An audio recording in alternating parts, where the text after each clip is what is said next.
ಹಾಕಿ ಹಾಕಿ ಮಾಡಿ ಸರ್.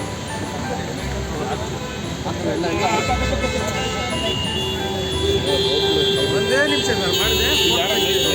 ಜೈ ಜೈ ಜೈ ಜೈ ಜೈ ಭೀಮ್, ಜೈ ಭೀಮ್, ಜೈ ಭೀಮ್, ಜೈ ಜೈ ಜೈ ಜೈ ಜೈ ಭೀಮ್, ಜೈ ಭೀಮ್, ಜೈ ಭೀಮ್, ಜೈ ಭೀಮ್, ಜೈ ಭೀಮ್, ಜೈ ಜೈ ಜೈ ಜೈ ಜೈ ಭೀಮ್, ಜೈ ಭೀಮ್, ಜೈ ಭೀಮ್, ಜೈ ಜೈ ಜೈ ಜೈ ಜೈ ಭೀಮ್, ಜೈ ಭೀಮ್, ಜೈ ಭೀಮ್. ಕರ್ನಾಟಕ ರಾಜ್ಯ ಸಂವಿಧಾನ ಬಳಗದಿಂದ ಡಾಕ್ಟರ್ ಬಾಬಾ ಸಾಹೇಬ್ ಅಂಬೇಡ್ಕರ್ ಅವರ 134ನೇ ಜನ್ಮ ದಿನಾಚರಣೆ ಹಾಗೂ ದಲಿತರ ಪಾಲಿನ ನೂತನ ವರ್ಷಾರಂಭ ವಿಶೇಷ ಸಂಭ್ರಮಾಚರಣೆ ಆಚರಿಸಲಾಯಿತು.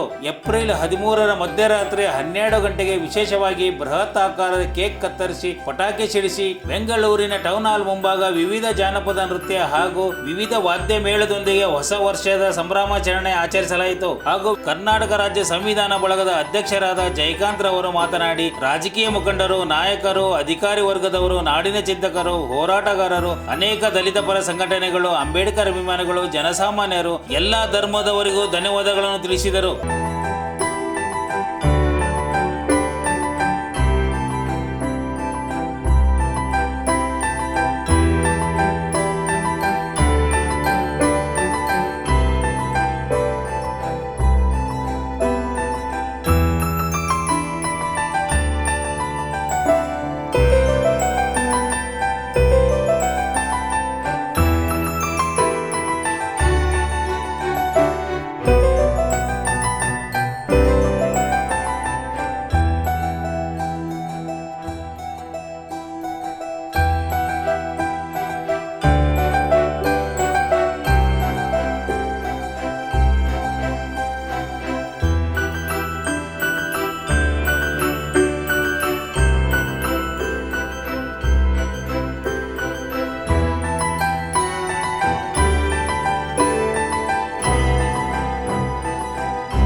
ಭೇಟಿ ನೀಡಬೇಕು ದಯಮಾಡಿ.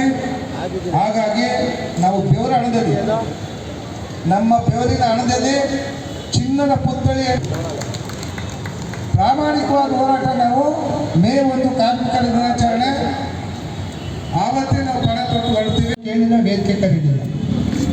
ಯಾವ ಅಧಿಕಾರಿಗಳ ಹತ್ರ 100 ರೂಪಾಯಿ ಎಷ್ಟಿಂದ ಬಹಿರಂಗವಾಗಿ ಹೇಳ್ತಾ ಇದ್ದೀವಿ.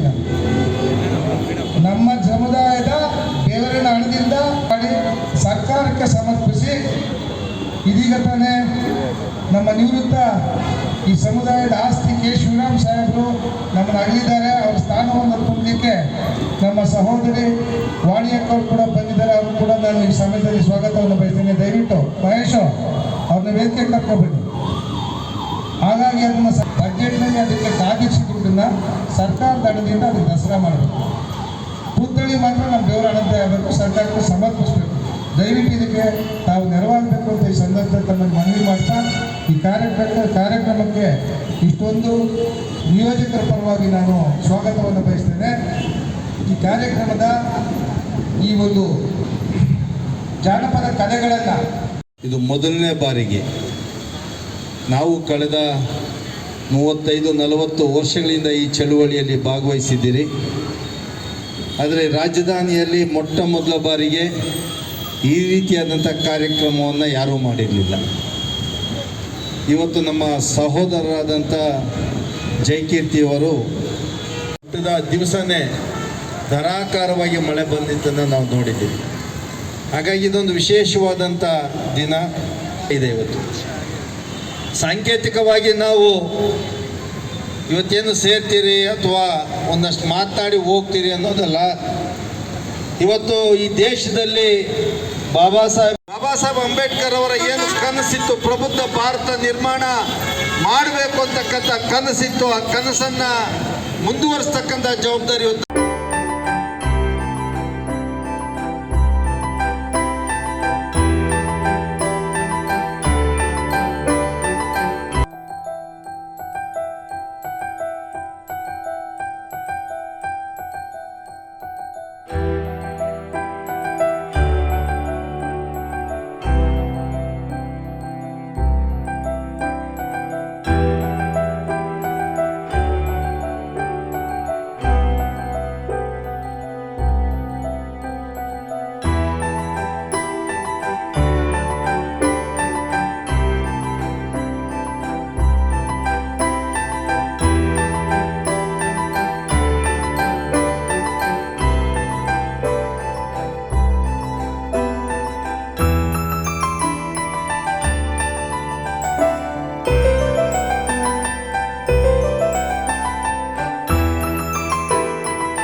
ಹೊಸ ಆಲೋಚನೆಗಳು, ಅವಕಾಶಗಳು ಕೂಡ ಅಷ್ಟೇ.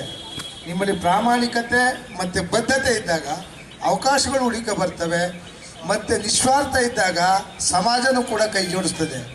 ಬಾಬಾ ಸಾಹೇಬರು ವ್ಯಕ್ತಿನೂ ಅಲ್ಲ, ಶಕ್ತಿನೂ ಅಲ್ಲ, ದೈವನೂ ಅಲ್ಲ, ಏನೂ ಅಲ್ಲ.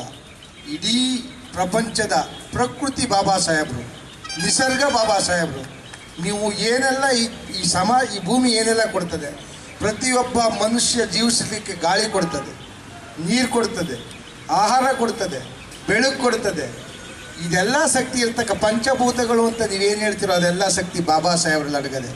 ನೀವು ಮನಸ್ಸು ಮಾಡಿ ಇವತ್ತು ಪ್ರಮಾಣ ಮಾಡಿ ಹೇಳ್ತಾ ಇದ್ದೀನಿ, ನೀವು ದಿನ ನೀವೇನು ಕಡ್ಡಿ ಹತ್ತಿ ಕೈ ಮುಗಿತೀರಲ್ಲ, ಯಾರು ಒಬ್ಬರು ಅದನ್ನು ಪ್ರಯತ್ನ ಮಾಡಿ. ನೀವು ದೇವರೇ ಬಾಬಾ ಸಾಹೇಬ್ರ ಫೋಟೋನ ನೀವು ದಿನ ಕಡ್ಡಿ ಏನು ಮಾಡಬೇಡಿ. ನೀವು ಬಾಬಾ ಸಾಹೇಬರು ಕಡ್ಡಿ ಕಚ್ಚಿ ದಿನ ಪೂಜೆ ಮಾಡ್ಕೊಂಡು ನಿಮ್ಮ ಕಷ್ಟ ಸುಖನ ಹೇಳ್ಕೊಳ್ಳಿ, ಖಂಡಿತ ಪರಿಹಾರ ಆಯ್ತದ್ರಿ. ಅವ್ರಿಗಿಂತ ಶಕ್ತಿ ಇರ್ತಕ್ಕಂಥ ವ್ಯಕ್ತಿ ಈ ಪ್ರಪಂಚದಲ್ಲಿ ಹಿಂದಿನೂ ಎಂದೂ ಉಳಿಲಿಲ್ಲ, ಮುಂದೆ ಈ ಭೂಮಿ ಅರ್ಧೋಗು ಗಂಟಲು ಉಳಿಲಿಕ್ಕೆ ಸಾಧ್ಯ ಇಲ್ಲ. ಸಿದ್ದರಾಜಣ್ಣ ನಾವು ಒಂದು ಮಾತು ಹೇಳಿದ್ರು, ಅವ್ರು ಈ ಜಾತಿಲಿ ಹುಟ್ಟಿರೋದೇ ತಪ್ಪು. ಈ ಜಾತಿಲಿ ಹುಟ್ಟಿರೋದಕ್ಕೆ ನಾವೇ ಹೋಗ್ತಾ ಇರೋದ್ರಿಂದ ಎಲ್ಲ ಬೇರೆಯವ್ರು ಏನು ಅನ್ಕೋತಾರೆ, ಮಾಡೋ ಕೆಲಸ ಇಲ್ಲ, ಅವ್ರ ಜಾತಿಯವನು ಹೊಗಳ್ಕತ್ತಾರೆ ಮಾಡ್ತಾರೆ ಅಂತ ಕುಂತ್ಕೊಂಡು ಅವ್ರಿಗೂ ಆಲೋಚನೆ ಮಾಡಿ. ಇಂಥ ಮಹಾಪುರುಷ ಹುಟ್ಟಿದ್ದಾನೇನ್ರಿ. ಪಟ್ಟು ನಾವು ಕಷ್ಟಪಡ್ತಾ ಇರೋದು. ನಿಮಗೆ ಬಾಬಾ ಸಾಹೇಬ್ರ ಆಶೀರ್ವಾದ ಸದಾ ಇರುತ್ತೆ ಸರ್. ಒಳ್ಳೆಯದಾಗಲಿ. ಸಿದ್ದರಾಜಣ್ಣವ್ರಿಗೆ